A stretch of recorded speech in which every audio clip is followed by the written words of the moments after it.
굳이 수술 안 하고 계속 주사만 맞고 계속 비수술만 고집하는 거는 만성 통증으로 가게 하는 안 좋은 길일 수도 있고요.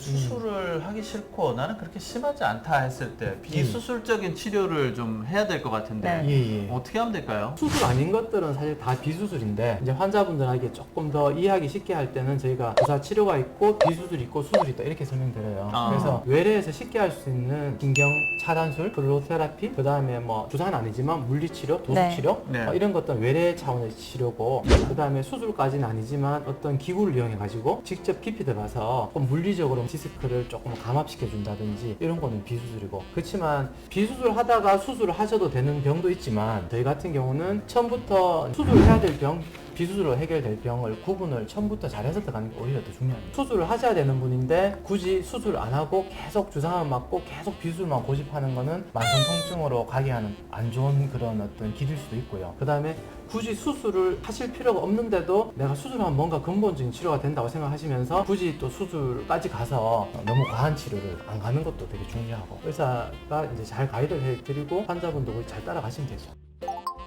근데 아까 말씀하실 때 플루로테라피 그건 뭡니까? 플루로테라피는 지금 이제 치료하는 것만 얘기하면 한 12%에서 한 50% 사이 되는 포도당 용액을 뼈하고 주로 인대 접합 부위 약해진 자리 쪽에 이제 포도당 용액을 주입을 하는 거거든요. 인위적으로 염증을 만드는 거죠. 쉽게 이해하시면 우리가 독감 예방 접종하는 거 똑같다고 보시면 됩니다. 우리가 독감 예방 접종하는 게 미리 몸에 투여해 가지고 몸에 항체를 형성해서 몸 안에 이제 방어 시스템을 만드는 거 똑같은 거거든요. 그래서 이제 약해져 있는 인대 쪽에 우리가 미리 염증반을 약하게 만들어서 인대를 좀 더 튼튼하게 만들어주는 거죠. 근데 이 플루로테라피라는 게 사실 인터넷 보면은 검증이 아직 좀 덜 됐다 이런 얘기도 있던데 지금 시술을 또 하고 계시는 거잖아요. 그쵸, 예. 거기에 대해서 문제는 없어요. 플루로테라피의 가장 이제 학술적인 약간 맹점은 기초의학부터 사례대로 검증된 부분은 좀 약한 부분이 있습니다, 사실.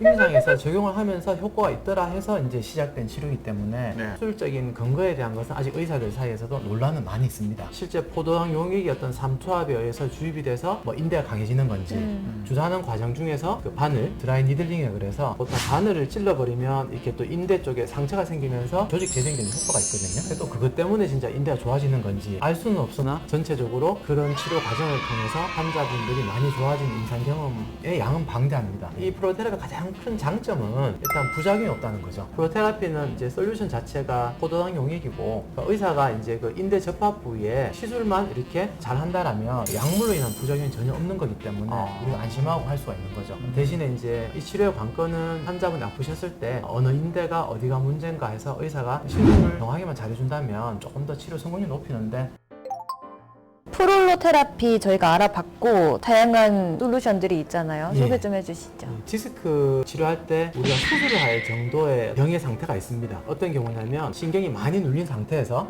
다리에 마비가 온다든지 소변 대변 장애가 온다든지 충분한 기간이 경과됐음에도 불구하고 잠을 못 주무신다든지 뭐 이런 경우는 아쉽지만 우리가 수술적인 처치를 생각해야 되죠. 그렇지만 그 전 단계에서 주사 치료에서는 효과가 있거나 주사 치료는 좀 효과가 없다든지 아니면 수술하기에는 조금 디스크 양이 많지가 않다든지 그렇게 할 때는 우리가 이제 기구를 이용해서 디스크를 좀 감압시켜 준다든지 디스크를 안 줄여준다 하더라도 디스크하고 신경하고 눌러붙은 자리를 좀 떼내준다든지 이런 시술들이 있습니다.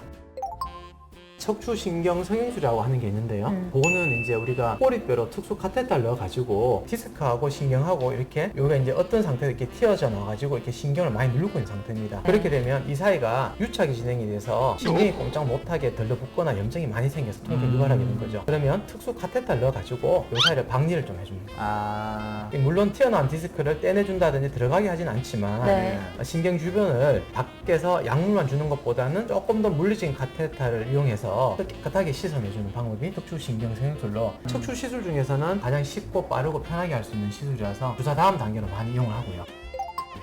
그 다음에 이제 고주파 수액 감압술이라는 시술이 있습니다. 요거는 이제 요것보다는 조금 더 진행이 된 시술인데 신경만 이제 치료하는 게 아니고 튀어나와 있는 요 디스크 요거를 수술할 정도로 많이 튀어나와 있을 때는 수술해야 되겠지만 대부분의 경우는 그런 경우 거의 없거든요. 그래서 한 10명 중에서 9명, 8명 정도는 수술할 정도의 상태가 아닌 경우가 많기 때문에 주사 치료로 해결하거나 주사 치료 안 되면 좀 부어있는 디스크를 조금 이렇게 감압을 좀 시켜줍니다. 그 방법이 뭐냐면 카테터가 이렇게 이제 시술 도구가 있습니다. 요 카테터는 디스크는 보면 여기 손잡이가 있어서 오른쪽 이렇게 왼쪽으로 이렇게 움직입니다. 우와. 네. 요거를 디스크 안에 꼽아서 만약 이쪽 디스크 튀어나왔다 하면 제가 요걸 조정합니다. 이렇게 이런 식으로.